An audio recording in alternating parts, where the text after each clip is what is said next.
ang mga kwento ng pag-ibig, kwento ng buhay at kwento ng pag-asa dito sa Barangay Love Stories. Love Stories.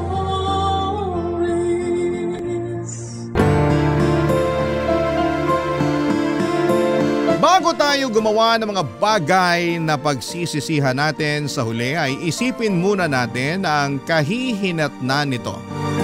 Dahil kung gaano kalakas ang loob natin na gumawa ng kalokohan ay dapat mas tatagan natin ang ating sarili sa magiging karma nito sa dulo. Ikaw kabarangay, matapat ka bang klase ng tao?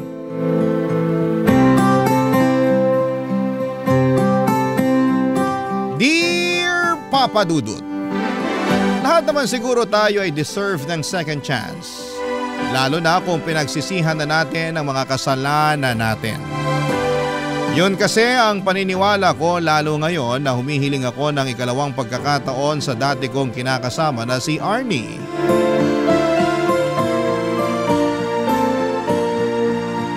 Nagbagong buhay na ako at gusto kong patunayan sa kanya na handa na ulit akong maging responsableng kinakasama niya at tatay ng aming mga anak. Itago niyo na lamang po ako sa pangalang Sev, 35 years old, call center agent na taga Quezon City. May kinakasama ako noon na ang pangalan naman ay Arnie. May anak kami ni Arnie na 4 na taong gulang na, pero nito lang January 2024 ay nakipaghiwalay ako sa kanya sa kadahilanang nawala na ako ng gana sa aming relasyon. Hindi na siya yung babaeng nakikita ko na gusto ko pang makasama sa pagtanda. At kahit na alam kong masakit ay ginawa ko pa rin ang tingin ko ay nararapat, Papa Dudut.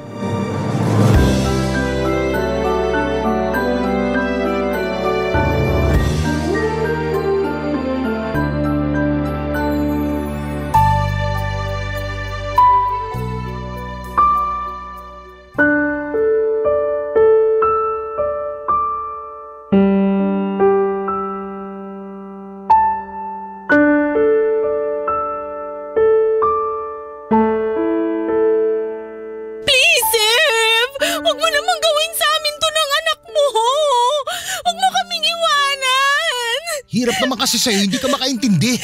Hindi na nga kita mahal. Wala na rin saysay na magsama pa tayo. Bakit? May iba ka na ba? Huwag ka nga makulit. Huwag mo nang i-deny. Ganun naman talaga kadalasan ang rason ng mga lalaki pag gusto na nilang makipaghiwalay. Kunwari kapag nawalan ka ng gana sa relasyon natin pero ang totoo, meron ka ng iba. Ano naman sa'yo kung meron na akong iba? Masama ba yun hindi naman tayo kasal? Anong dahilan yan? Sev! Hindi ko naman tatalikuran yung pagiging tatay ko sa anak natin. Magsusustento pa rin ako kahit hiwalay na tayo. Palayain mo na ako. Akala mo ganun lang kadali yun. Mahal kita, Sev! 5 taon tayo na nagsasama. Tapos ipagpapalit mo ako sa babaeng ngayon mo palang nakilala. Makaka-move on ka rin. Ano ba kasing nagawa ako? Sabihin mo nga! Pangit na ba ako kaya ayaw mo na sa akin? Hindi na ba ako masarap sa kama? Pwede ba? Huwag kang mag-umpisa ha? Gusto ko lang naman malaman para alam ko kung anong babaguhin ko. Wala ka nang dapat baguhin. Desidido naman ako na hiwalayan ka. Pero sige, para lang sagutin ko yung tanong mo. Oo. Malaking bagay yung itsura mo kaya naumay na ako sa'yo. Nakikita mo ba yung sarili mo sa salamin? Kasi kung hindi, pues, tignan mo maigi para malaman mo kung gaano ka kamanas. Para kang balyena naglalakad. Ang itim pa ng batok mo. Nakakahiya ka na isama sa mga pinupuntahan ko. Ha? Akala ko ayos lang sa'yo na mataba ako. Nung una yon, hanggang sa tawagin ka ng tangke ng LPG ng mga katrabaho ko. Imbis ay pagtanggol mo ako sa mga katrabaho mo, hinayaan mong insultuhin na lang nila ako ng ganon? Pinagtanggol naman kita. Kinumbinsi pa nga kita na magpapayat eh. In-enroll pa kita sa gym pero sabi mo, ayaw mo nang ituloy kasi nakakatamad. Paano di ako tatamarin? Abala na ako sa pag-aalaga sa anak natin at pag-aasikaso sa'yo. Mabuti sana kalusugan ko eh. Pero mukhang mas nag-aalala ka sa sasabihin ng ibang tao sa'yo. Oo, mas inaalala ko yun kasi nakakahiya. Sinimulan na rin nila akong tuksuin kaya doon ako nawalan ng gana sa'yo. Kaya ka naghanap ng mas sexy sa akin, yun ba? Oo! Sexy siya at mas maganda sa'yo. Napakawalang iya mo! Buo na talaga yung desisyon ko. Gusto ko nang makipaghiwalay sa'yo. Swerte mo nga eh. Sa itsura mong yan, hindi ko na pinatagal yung panloloko sa'yo. Ang kapal ng mukha mo!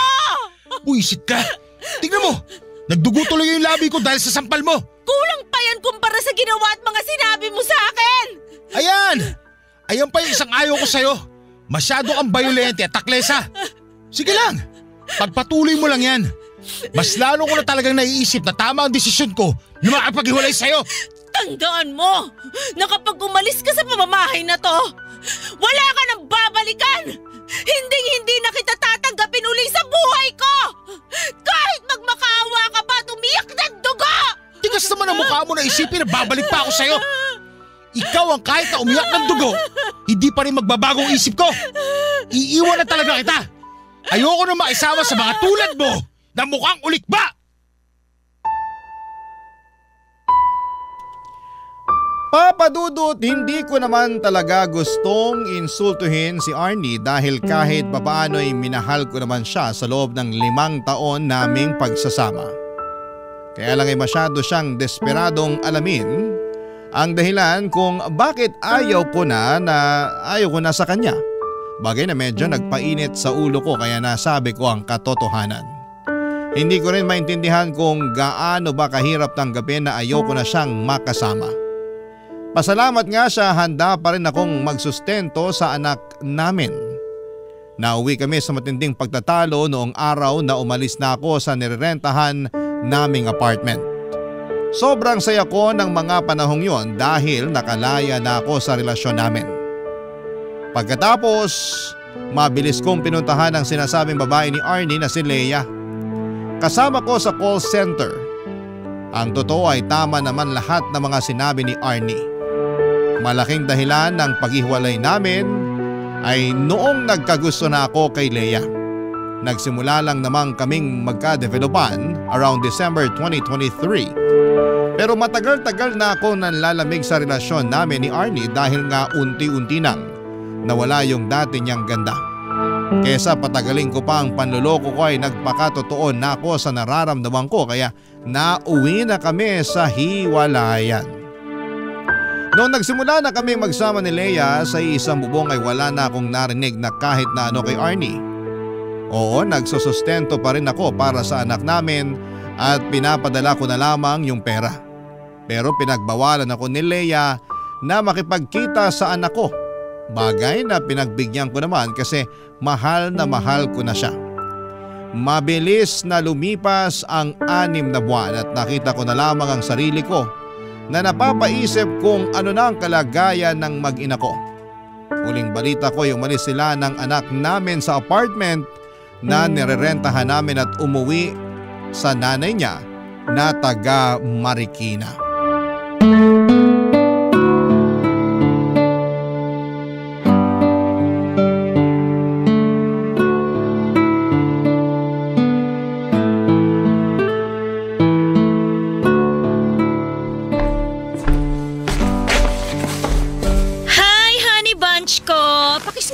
Ano ba?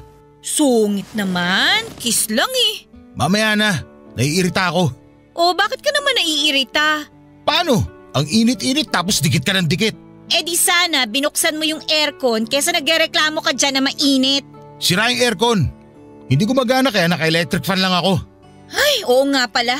Hindi ko pa napapapunta yung technician na gagawa ng aircon natin. Lagi kasi nawawala sa isip ko lalo day shift ako. Wala naman ako rito sa apartment natin. O ano gusto mo sabihin? Na porket night shift ako na yung magpapapunta sa technician na gagawa ng aircon. Bakit hindi? Eh, ikaw yun nandito. Unahin ko pang bantayan yung gagawa kaysa sa tulog ko. Ay nako, kahit kailan talaga hindi ka maaasahan sa mga bagay dito sa bahay. Matagal mo ng kontak yung nag-ayos ng aircon. Kaya ikaw na ang masikaso nun. Oo na. Sige, pag sinipag ako, pero sa ngayon, tiyagain mo na lang muna yung electric fan. Ano pa nga ba? Basta huwag ka lang dumikit sa akin. Naalibadbaran ako. Magbabangayan na lang ba tayo ngayong rest day natin? Kasi kung oo, mabuti pa pumunta na lang ako sa mall para manood ng sine. At least doon may aircon. Malamig. Bahala ka sa buhay mo. Basta dito lang ako sa bahay. Kanina ko pa napapansin na kasubsub ka dyan sa cellphone mo Ano ba pinagkakaabalahan mo? Patingin nga. Uy! Akin na. Ano ba? Wala lang to. Sa ubo nga inaagaw phone ko. Teka, ano yan ha? Profile ba yan ni Arnie? Bakit ini-stalk mo yung ex mo ha? Ano naman ngayon? Anong ano ngayon? Bakit mo nga siya ini-stalk ha? Wala lang. Pwede ba wag mo akong gawing tanga? Sa palagay mo maniniwala ako sa sagot mo? Wala naman talaga eh. Masyado ka lang praning. Sino bang hindi mapapraning? Sige nga. Ano malay ko? Mamaya nag-uusap na pala ulit kayo. Ang advance mo naman mag-isip. Tsaka hindi na active sa social media si Arnie. Ini-stalk ko lang siya para makita yung mga ina-upload yung picture ng anak namin. Bakit? Namimiss mo na yung anak nyo? Oo! Ilang buwan ko na rin kasi hindi nakikita yung anak ko. Di ba pinagbawalan mo ako na makita siya? Kaya malamang namimiss ko na siya.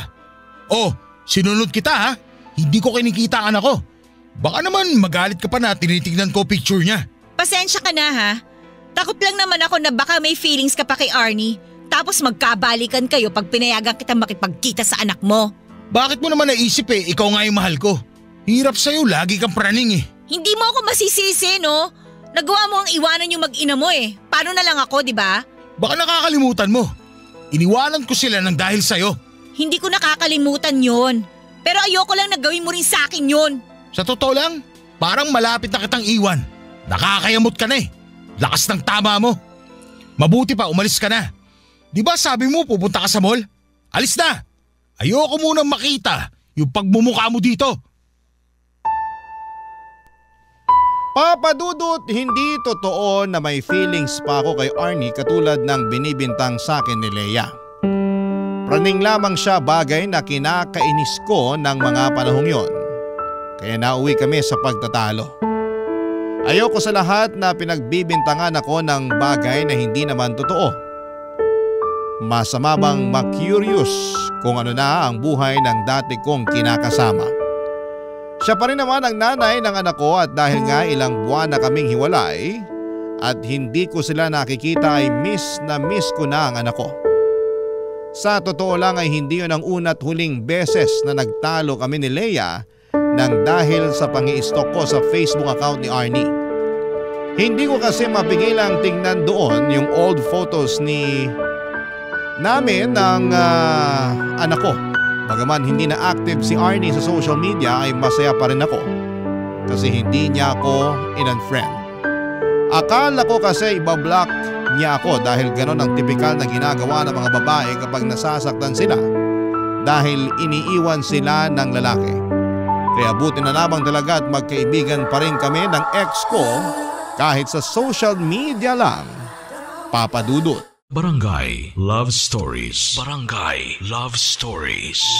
Papa Dudut, kung hindi ang Facebook account ni Arnie ang ini-stalk ko ay madalas akong mahuli ni Leia na tumitingin at nagla-like ng picture ng mga sexy na babae online. Pero para sa akin ay wala lang yon. Paghanga lang yon kasi nagagandahan ako sa hubog ng mga katawan nila. Dumating din yung punto na dumating na rin yung punto na hindi na rin ganon ka-sexy itong si Leia at parang bigla niyang napabayaan ang sarili niya mula noong magsama kami sa loob lang ng 6 na buwan. Kumbagay hindi na siya kaakit-akit sa paningin ko kaya parang nabawasan na rin ang pagmamahal ko sa kanya. Sa kabilang banda ay malaking dahilan din ng panlalamig ko sa kanya ay ang hindi namin pagkakaroon ng anak. 2 beses na kasing nakunan si Leia kaya natakot na siyang magbuntis. Ayaw na niyang sumubo kasi baka raw mag 50-50 na siya sa susunod. At dahil nga sa sitwasyon namin ay na-frustrate ako at lalo kong na-miss ang anak namin ni Arnie. Dumating ang oras na naapektuhan na rin ng husto ang pagsasama namin ni Leia dahil sa dami ng problemang nararanasan namin. At sa kadahilan ng hindi kami magkaroon ng anak.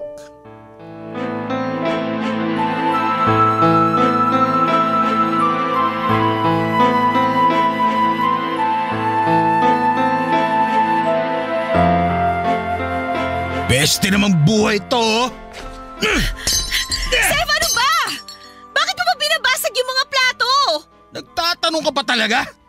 Naiinis ako. Ikaw pa yung naiinis dyan, pinayagan na nga kita makipag-inuman sa mga katrabaho mo. Tapos pag-uwi mo magwawala ka? Ayos ka rin talaga, ha? Wala kang pakialam kung gusto ko magbasag. Sa naiinis ako eh. Bakit ka ba naiinis? Kasi inggit na inggit ako doon sa katrabaho ko. Piruin mo, kinuha ba naman akong ninong na anak niya?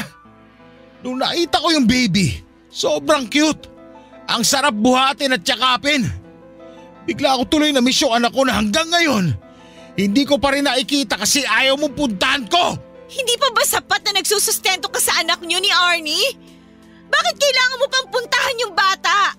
At saka kahit na gusto mong makita yung anak mo, ang tanong, papayag ba yung nanay niya? Makikiusap ako.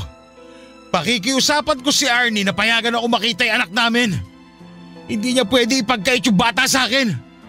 Miss na miss ko na yan ako. Kumalma ka na, Sev! Ano ba?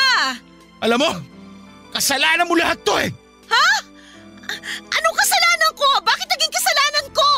Kung binigyan mo lang sana ako ng anak, eh di sana hindi ako naiinggit sa katrabaho ko. Hindi ko rin sana namimiss yung anak ko kay Arnie. Kung makapagsalita ka, parang ginusto ko na makunan ako ah. 2 beses ko namang sinubukan na magbuntis para mabigyan ka lang ng anak. Pero ayaw talaga eh. Nang dahil lang doon sumuko ka na. Sana sinubukan lang natin na sinubukan. Ang dali lang sa'yo na itapon sa akin yung sisi. Hindi kasi ikaw yung nakukunan. Hindi ikaw yung nagbubuntis. So natatakot na ako. Sev, hindi mo ba nararamdaman yung takot ko? Baka mamatay ako pag pinilit natin na magkaanak tayo. Yun din naman ang sinabi ng OB eh. Diba? Yung pinuntahan natin na OB yun na sinabi sa atin. Hindi ka ba nakikinig? O sadyang lutang ka lang palagi? Basta ang alam ko, ayaw mo na subukan natin kasi duwag ka. Hindi ako duwag. Kahit ano pang sabihin mo, duwag ka pa rin. Yung ibang babae, gagawin lahat mabigyan lang ng anak yung mga kinakasama nila. Pero ikaw, 2 beses lang nakunan, sumuko ka na. Ano bang tingin mo sa akin? Paanakan mo lang? Ayos ah. Parang ikaw pa yung galit na humihingi ako ng anak. Marami namang paraan para magkaanak tayo. Pwedeng tayong mag-ampon. Ampunin mo yung mukha mo! Huwag kasing sarado yung utak mo, Sev. Maraming bata sa ampunan na nangangailangan ng kalinga ng isang magulang. Wala akong pakialam sa mga yon. Maghintay sila nang aampo sa kanila. Ayoko na hindi sila galing sa akin. Alam mo, namumuro ka na talaga eh. Dahil lang ayaw mo na ulit subukan mabuntis. Gusto mo na ngayon mag-ampon? Ang kitid ng utak mo! Ikaw ang makitid ang utak! At sumasagot ka pang hayop ka ha? Sige! Sige! Subukan mo saktan ako na may kalagyan ka sa barangay! Akala mo kung sino ka? Napakakapal ng mukha mo!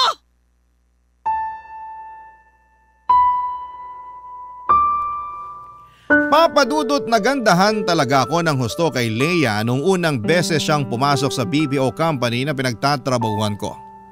At aminin ko nagka-crush ako sa kanya kahit pamilyado na ako. Sexy, makinis, maputi ang balat at maganda pa ang forma.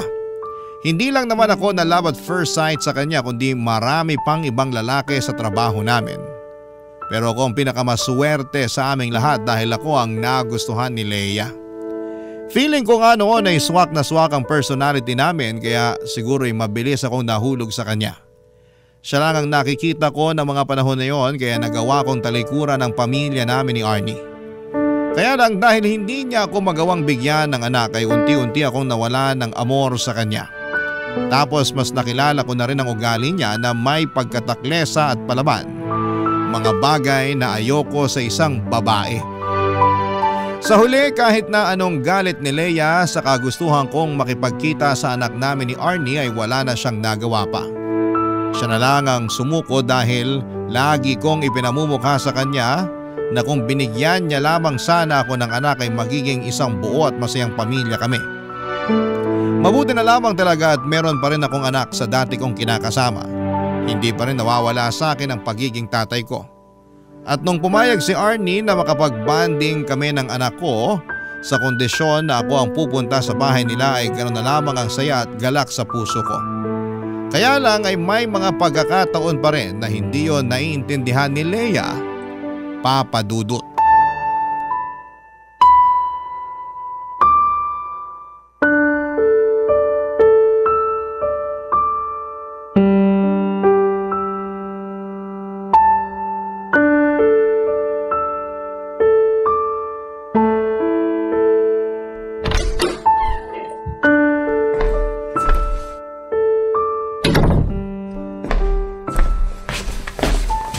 Oh, bakit nandito ka sa bahay, Leia? Akala ko may pasok ka. Paano ako makakapasok? Masama ang pakiramdam ko. Tapos, akala ko uuwi ka kagad pagka-out mo sa trabaho. Pero anong oras na Inabot ka na ng hapon sa labas. Nakauwi na ako. Huwag ka na magalit. Anong hindi ako magagalit? Nakikinig ka ba? May sakit ako. Inaasahan kita na umuwi kagad pagka-out mo para asikasuhin ako. Nakadaan ka ba sa butika? Bakit ako dadaan sa butika? Sev, nag-text ako sa'yo kanina na ibili mo ako ng gamot. Huwag mo sabihin hindi mo ako naibili. Nako, hindi nga.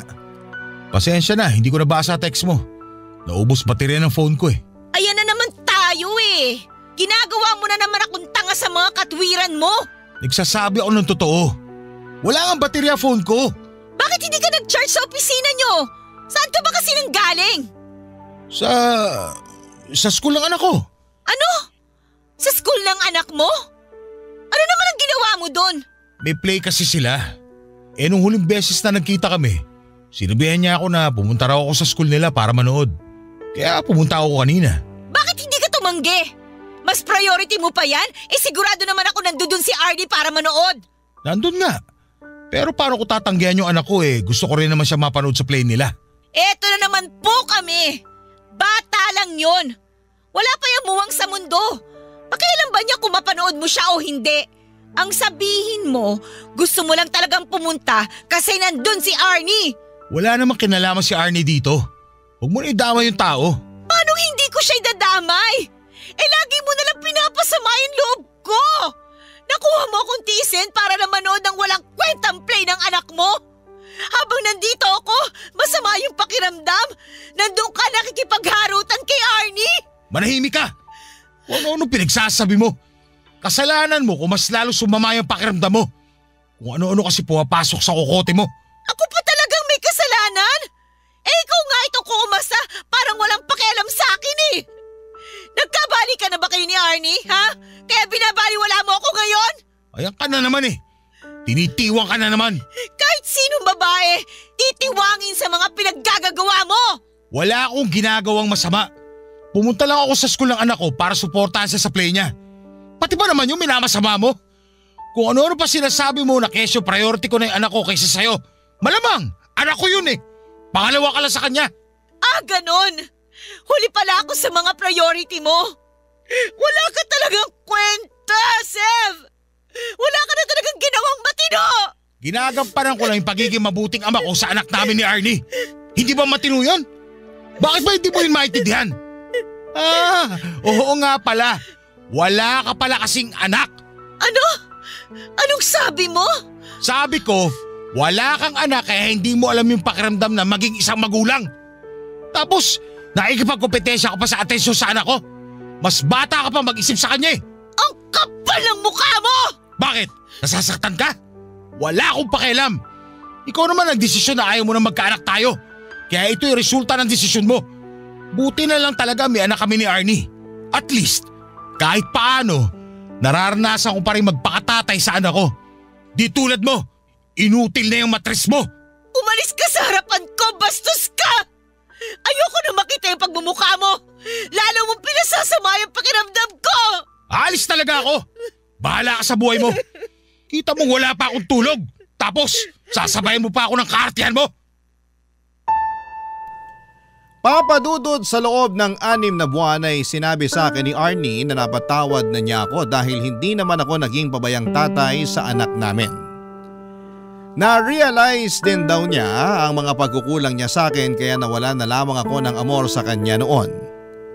Pumayag siya na mag-co-parenting kami alang-alang sa anak namin, bagay na ikinatuwa ko ng husto. Kaya lang ay mas lalo yung kinainit ng ulo ni Leia. Pero pinanindigan ko ang kagustuhan kong magpakatatay sa anak namin ni Arnie kahit na palagi nagagalit sa akin si Leia. Doon na ako nagsimulang maglihim sa kanya kapag umaalis ako at pumupunta sa bahay ng anak ng dati kong kinakasama. Kahit naramdam kong galit pa rin sa akin ang mga magulang ni Arnie, hindi naman nila ako pinagsalitaan ng masama sa harapan ng anak namin. Meron silang pagkokontrol kaya hindi na ako masyadong naiilang na pumunta sa kanila para dalawin ang anak ko.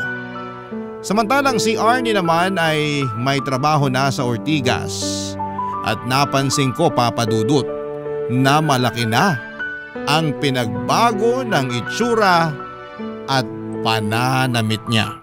Barangay Love Stories. Barangay Love Stories.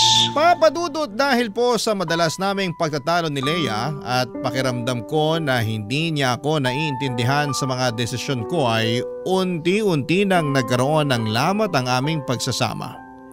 Madalas nga ay nakikwento ko pa yon kay Arnie at pinapayuhan niya ako na huwag ko na raw gawin kay Leia yung bagay na ginawa ko sa kanila noon ng aming anak.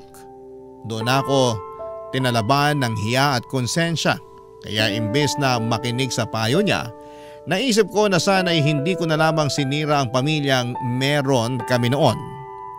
Ilang gabi ko ring inisip kung ano ba talaga ang gusto ko mangyari sa buhay ko. Kung ipagpapatuloy ko pa ba ang pakikisama kay Leia o makikipaghiwalay na lamang ako.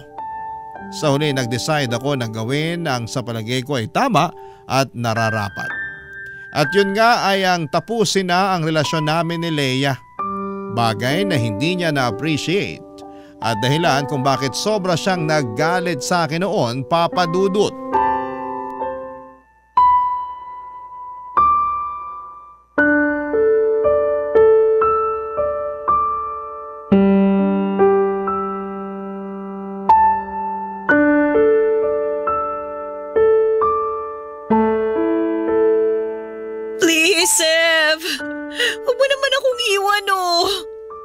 Pangako, magbabago na ako. Hindi na ako lagi magagalit sa'yo. Hindi na kita sisigawan. Pagsisilbihan na rin kita lalo. Huwag mo lang akong iwanan. Please naman, Seth. Please. Pagsisilbihan pinagsasabi mo hindi naman kita katulong. Saka ayoko na, Leia. Gusto ko na lang na maghiwalay tayo ngayon ng mapayapa. Bakit mo ba kasi ako iiwan? Ano bang nagawa ko sa iyong kasalanan? Wala. Pero marami ka ng pagkukulang eh. Hindi na ikaw yung babae na gustuhan ko. Tignan mo nga yung itsura mo. Mukha ka ng manang. Napakalosa mo ng tignan eh. Wala naman tayong anak. Saka yun nga. Wala tayong anak kaya wala na rin akong rason para makisama pa sa'yo. Dahil lang sa bagay na yon kaya iiwan mo na ako? Eh napakasama mo naman palang tao! Kung kasamaan man ang tawag sa pagsasabi ng totoo, eh di ako na masama. Ikaw naman lagi lumalabas na mabuti. Nakikiusap ako sa iyo, wag mo naman akong iwanan, oh, Seth, please. Hindi na ba natin pwedeng ayusin to? Pag-usapan natin to, Seth. Wala na tayong dapat pag-usapan. Ayoko na sa'yo kasi masyado kang controlling. Ayoko sa lahat sa babae, yung ganyang klase. Akala ko pa naman iba ka sa lahat, pero mas malala ka pa pala. Kaya nga magbabago na ako. Hindi na ako magiging controlling. Babawasan ko na rin yung pagiging taklesa ko sa'yo. Huwag mo lang akong iwanan, Seth. Please, huwag kang umalis. Sorry, pero kung noon pa sana ginawa yan, baka hindi nawala yung pagmamahal ko sa'yo. Pero huli na kasi ang lahat. Kilala mo naman akong tao. Pag ayoko na talaga. Hindi mo na ba ako mahal? Kaya ganun kadali mo na lang itapon yung pinagsamahan natin? Hindi na. Bakit ang bilis naman? Ewan ko, hindi ko alam. Baka naman hindi mo sinubukan na mahalin ako. Sa loob ng ilang buwan na magkasama tayo, ginamit mo lang talaga ako. Ginawa mo lang akong parausa nung nagsawa ka na sa dati mo kinakasama. Tapos ngayon, nasawa ka na sa akin, basta mo na lang ako tatapon na parang basura. Minalaman kita kaya masasabi ko na totoo yung pinakita ko sa'yo. Saka, Saan ang galing yung baka hindi ko sinubukan? Sinubukan ko na ayusin yung relasyon natin. Inintindi kita nung ayaw mo na mag-baby tayo kasi natatakot ka na baka may mangyaring masama sa'yo. Pero na-realize ko, hindi ko pala kayang pakatawanan na hindi isumbat sa'yo ng paulit-ulit yung bagay na yon. Kaya nagdesisyon na lang akong tapusin itong relasyon natin kasi wala rin naman itong patutunguhan. Ginawa mo lang sa akin kung ano yung ginawa mo kay Arnie eh. Baka naman sinasabi mo lang yan kasi ang totoo, may iba ka na. Nagkabali ka na ba kayo ng dati mo kinakasama? Hindi walang ganon. Siguraduhin mo na nagsasabi ka ng totoo. Kasi walang sikreto na hindi nabubunyag. Huwag mo na akong gawing tanga, Sev! Hindi nga kami nagkabalikan kaya huwag mo nang ipilit. Hindi talaga kayo magkakabalikan. Kasi aayawan ka na niya, Sev.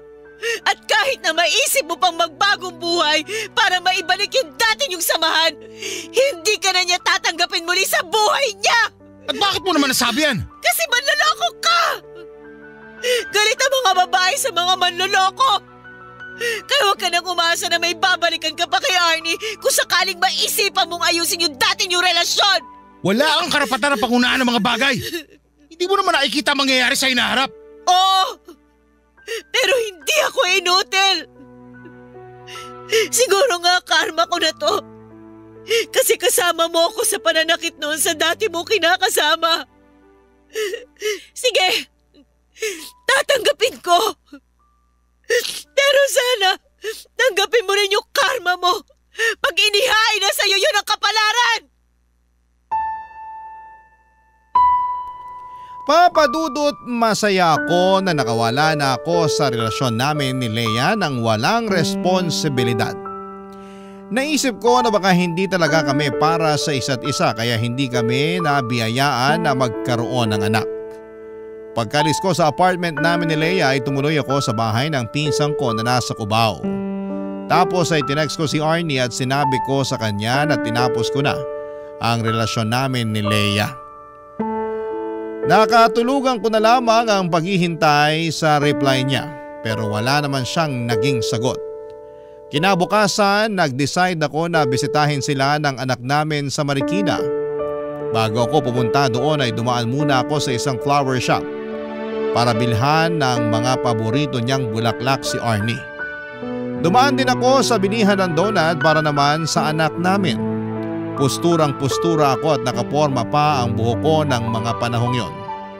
Excited ako na makita ni Arnie pero pagdating ko sa bahay nila ay wala raw doon ang dati kong kinakasama. Nakipagbanding muna ako sa anak namin at pagkalipas ng 2 oras ay nakita ko si Arnie na hinatid ng isang lalaki na hindi pamilyar sa akin ang pagmumukha. Agad ko itong kinompronta at nagpakilala ako kung sino ako sa buhay ni Arnie. Nalaman ko na katrabaho niya pala yon at manliligaw pa, Papadudot.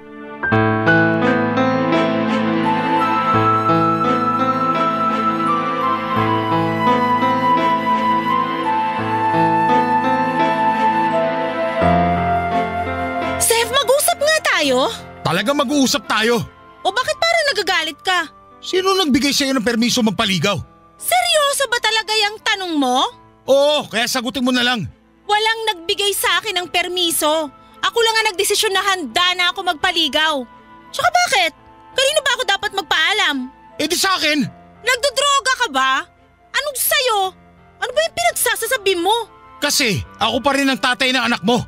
Kaya may karapatan pa rin ako sa'yo. Sira na siguro tuktok mo, no? Baka nakakalimutan mo, hiwalay na tayo. Kahit na ikaw pa ang tatay ng anak natin, iniwan mo na kami. Pinagpalit mo kami kay Leia, di ba? O bakit ngayon bigla ka nagkakaganyan? Hindi mo ba nabasa yung text ko sa'yo kagabi? Wala na ako matatanggap na text message mo, nagpalit na ako ng number. At bakit ka nagpalit? Akin na yung bago mong number, dali! Kapal mo! Kaya nga ako nagpalit para hindi mo na ako makontak eh. Tapos na tayo, kaya wala na rin namang saysay na magkausap pa tayong dalawa. Hindi ko naman pinagkakait sa'yo yung anak mo eh. Kung gusto mong pumunta dito sa bahay para dalawin siya, pumunta ka. Welcome ka naman dito sa bahay ng mga magulang ko. Pero kung pupunta ka man, di mo na kailangang ipaalam sa akin. Hindi na rin naman mahalaga. Kung ganun, hindi mo nga alam ang tungkol sa amin ni Leia. Kailangan Kailangan ko pa bang malaman? Hiwalay na kami, Arnie. Ako nakipaghiwalay sa kanya. Oh, talaga? Oo, kasi… Huhulaan ko. Hindi mo na siya mahal kasi hindi na siya yung babaeng nagustuhan mo. Yung maganda, yung sexy. Tama ako, di ba? Arnie naman. Wala nang bago ron. Yun din naman dahilan mo kaya ka nakipaghiwalay sa akin nun. Aminin ko na medyo loko-loko ko nun. Kaya ako nagawa yun sa'yo at sa anak natin. Pero nagbago na ako ngayon. Aanin ko naman yung sinasabi mong pagbabago. Sige nga. Kasi gusto ko magsimula ulit tayo. Gusto kong itama yung mga pagkakamali ko sa inyo ng anak natin. Kaya sana bigyan mo pa ako ng second chance. Alam mo, kung nagbibiro ka, congrats kasi napatawa mo ako. Hindi ako nagbibiro. Seryoso ako. Gusto kong makipagbalikan sa'yo at magsimula ulit tayo. Mas gugustuhin ko pang iumpog ulo ko sa pader kaysa makipagbalikan sa'yo. Matapos ang ginawa mo sa akin noon, palagay mo, may natitira pa akong pagmamahal para sa'yo? Oo, nirerespeto kita bilang tatay ng anak ko pero di na sapat yun para pabalikin pa kita sa buhay ko. Bakit? Dahil meron ka ng iba? O ano naman sa'yo ngayon? Anong akala mo? Ikaw lang may karapatang makipagrelasyon? Hindi ka pwedeng mapunta sa iba dahil mahal kita. Wala akong pake. Wala ka ng karapatan na diktahan ng buhay ko. Kapal ng apog mo na sabihin na dapat ako humingi ng permiso sa'yo bago ako magpaligaw. Bakit? Sino ka ba sa buhay ko? Wala na ba talagang katiting na pagmamahal sa puso mo para sa akin? Wala na ba talaga akong pag-asa sa'yo, Arnie? Walang-wala na. Matagal nang wala. Sinabi ko sa'yo no na pag iniwan mo ko, wala ka nang babalikan. Kaya ano pang inaasahan mo? Mula nung araw na umalis ka, inumpisahan ko nang alisin ka sa sistema ko. Kahit na masakit, kahit na paulit-ulit kong naririnig sa isip ko yung mga sinabi mong pang-iinsulto sa akin. Lahat ng pangaalipusta mo sa pagkatao ko, lahat yon kinaya ko. Wala ka na nga narinig sa akin pagkatapos nun, di ba? Hinayaan ko na kayo ni Leia na magsama kasi baka ako lang naman talaga ang hadlang sa love story niyong dalawa. Hindi ko na kasalanan kung naghiwalay kayo kasi siguro karma niyo yun dahil pareho kayong manloloko. Arnie naman, huwag ka naman ganyan sa akin. Ikaw ang wag gumanyan-ganyan sa akin dahil pag ako nainis, baka tanggalan na kita ng karapatan sa anak ko. Kaya maayos-ayos ka, Sev. Huwag mo na akong pakialaman sa buhay ko. Nag-uumpisa na uli ako maging masaya. Mag-focus ka na lang sa sarili mo. Huwag na huwag kang papali sa pagsusustento sa anak ko. Naku, Sev, sinasabi ko sa'yo. Tsaka tigil-tigilan mo na yung kakadrama mo, di bagay sa'yo. Mukha kang tanga. Papadudot na pahiya talaga ako ng husto ng gabing yon kaya umalis na lamang ako sa bahay nila. Pero habang nag-aabang ako ng masasakyan ay hindi ko na napigilang maiyak dahil sobrang sakit ng mga sinabi niya sa akin. Para kung sinaksak ng milyong patalim sa dibdib at kulang na lamang, ay hilingin ko na sana'y masagasaan na lamang ako ng mga panahong yon. Alam ko naman na nagkasala ako kay Arnie pero sobrang sakit palang karma na makita siyang masaya sa piling ng iba. Sa ngayon, papadudot ay ayoko pa ring sukuan si Arnie. Gusto ko siyang ligawan katulad noong unang beses ako nagkagusto sa kanya.